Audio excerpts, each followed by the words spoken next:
आगे श्री रामचरितमानस में शिव जी और पार्वती जी का एक संवाद है, तो आइए इसे सुनते हैं।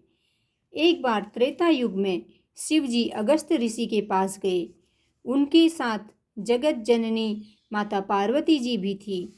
ऋषि ने उन्हें संपूर्ण जगत के ईश्वर जानकर उनका पूजन किया। अगस्त्य जी ने राम कथा विस्तार से कही, जिसे शिव जी ने परम सुख मानकर सुना। फिर ऋषि ने शिवजी से सुंदर हरि भक्ति पूछी और शिवजी ने उनको अधिकारी मानकर उनके सम्मुख भक्ति का निरूपण किया। श्री रघुनाथ जी के गुणों की कथाएं कहते सुनते कुछ दिनों तक शिवजी वहां रहे। फिर मुनि से विदा मांगकर शिवजी सती माता पार्वती जी के साथ सती जी के साथ अपने घर कैलाश को चल दिए। उन्हीं दिनों पृथ्वी का भार उतारने के लिए श्री हरि ने रघुकुल में अवतार लिया था। उस समय वे अविनाशी भगवान पिता के वचन के कारण राज्य को त्याग कर तपस्वी वेश में दंडक वन में विचर रहे थे। शिवजी हृदय में विचारते जा रहे थे। शिवजी अपने मन में सोचते जा रहे थे कि मुझे भगवान के दर्शन किस प्रकार होंगे, कि मुझे श्री हरि के दर्शन, प्रभु श्री राम के दर्शन किस प्रकार होंगे। प्रभु ने गुप्त रूप से अवतार लिया है। यदि मैं जान लूँगा तो शेष सब लोग भी जान लेंगे। शंकर जी के हृदय में इस बात को लेकर बड़ी खलबली मची थी, परंतु पार्वती जी इस भेद को नहीं जानती थी। तुलसीदास कहते हैं कि शिवजी के मन में भेद खुलने का डर था, परंतु दर्शन के लोभ से उनके नेत्र ललचा रहे थे। शिवजी माता पार्वती को यह भेद नहीं बताना चाह रहे थे, लेकिन उनके नेत्रों में जो दर्शन की एक लालसा थी वह साफ नजर आ रही थी। रावण ने ब्रह्मा जी से अपनी मृत्यु मनुष्य के हाथ से मांगी थी। ब्रह्मा जी के वचनों को प्रभु सत्य करना चाहते हैं। यदि मैं उसके पास नहीं जाता हूँ तो बड़ा पछतावा रह जाएगा। इस प्रकार शिवजी विचार करते रहते थे, परंतु कोई भी युक्ति ठीक नहीं लगती थी। इस प्रकार शिवजी चिंतित रहने लगे। उसी समय रावण ने जाकर मारीच को साथ लिया और मारीच तुरंत कपट मृग बन गया।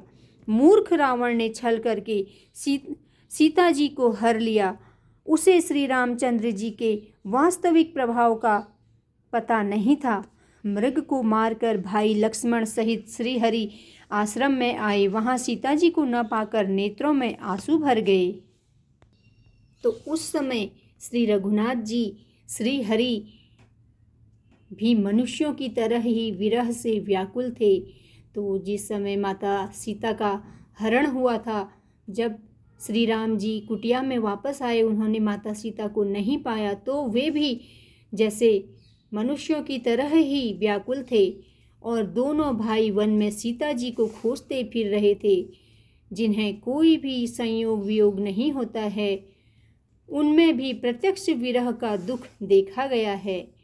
उनमें भी देखिए, जब भी उन्होंने मनुष्य रूप धारण किया था, जब वे इस लोक में आए थे, तो उन्हें भी विरह का कैसा दुख हुआ था, यह यहाँ पे प्रत्यक्ष दिखाई देता है। श्री रघुनाथ जी का चरित्र अति विचित्र है। उसे केवल ज्ञानी लोग ही जानते हैं। जो मंद बुद्धि हैं वे तो मोह के वश में होकर दूसरी ही बात सोचते रहते हैं। उसी समय शिवजी ने श्री राम जी को देखा और वे अपने हृदय में बहुत आनंदित हुए। शिवजी ने श्री रामचंद्र जी को नेत्रों में भर के बहुत आराम से देखा, परंतु अवसर ठीक न जानकर परिचय नहीं दिया। जगत को पवित्र करने वाले सच्चिदानंद भगवान की जय हो।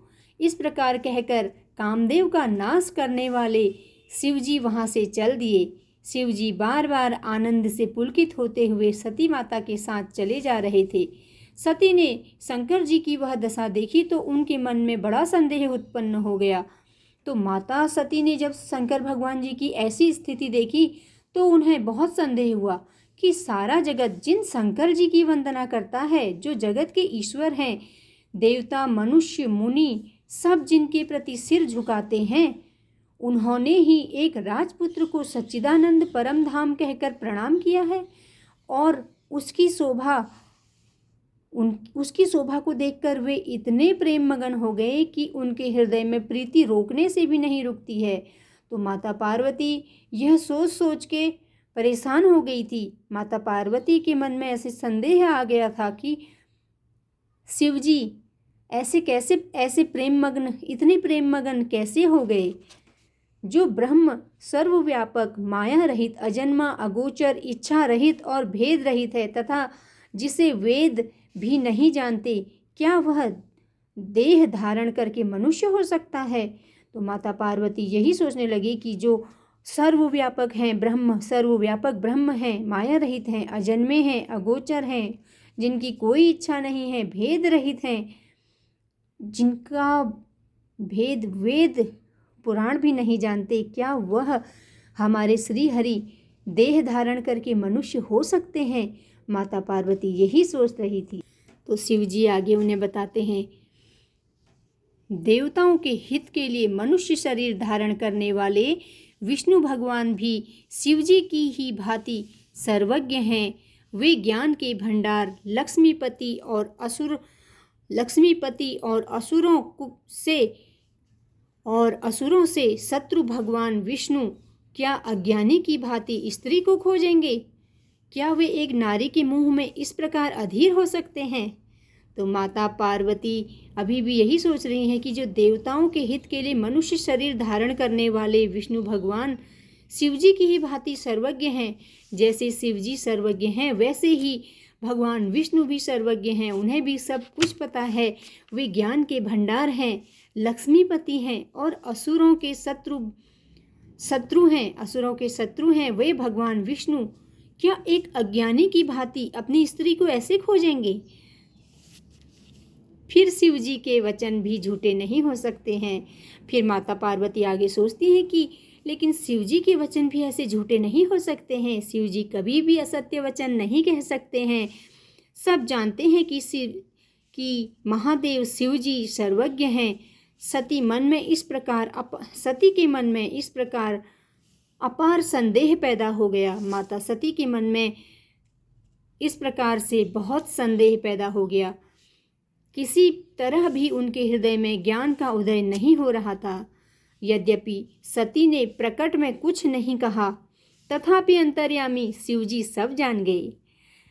यद्यपि माता सती ने प्रकट में कुछ कहा ही नहीं, कुछ शिवजी से कुछ भी नहीं कहा, लेकिन फिर भी अंतर्यामी शिव शंकर भोले बाबा सब कुछ जान गए।